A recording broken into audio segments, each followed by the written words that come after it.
Sir Aditya గారు, MBN అంటే ఏంటి? ఎంబీఎన్ లో చేరినటువంటి బిజినెస్ పీపుల్ కు వచ్చేటటువంటి ప్రయోజనాలు ఏంటి? ఎంబీఎన్ అంటే మాస్టర్ బిజినెస్ నెట్వర్క్ అండి. One of the leading networking platforms of Hyderabad. Business అంటే these a platform where all the business people come together. ఒక ప్లాట్ఫామ్ దగ్గరకు వచ్చి, ఒక ప్లాట్ఫామ్ మీదకి వచ్చి వాళ్ళ నెట్వర్క్ని ఇంప్రూవ్ చేసుకోవడానికి ఇది ఒక ప్లాట్ఫామ్ అండి. స్టార్టప్ ఉన్నారు, వాళ్ళకి ఇనీషియల్గా కావాల్సింది ఏంటంటే నెట్వర్క్ ఉండాలి సార్. అతని నెట్వర్క్ పెరిగితేనే అతని నెంబర్ ఆఫ్ లీడ్స్ జనరేట్ అవుతాయి, ఎంక్వైరీస్ జనరేట్ అవుతాయి.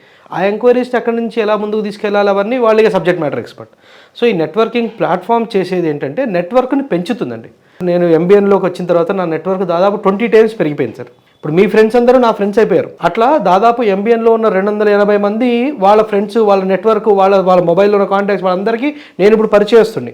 సో నేను ఎక్కడ అడ్వర్టైజ్ చేసుకోకుండా, అంటే ఎక్కడ నేను క్యాన్వాసింగ్ చేసుకోకుండా నా నెట్వర్క్ని ఇంతమందికి నేను స్ప్రెడ్ చేయగలిగాను. ఇప్పుడు మేమందరం ఏం చేస్తామంటే, ఇప్పుడు మీ వాట్సాప్ స్టేటస్ ఉంటుంది సార్, వాట్సాప్ ఫ్లయర్ ఉంటుంది.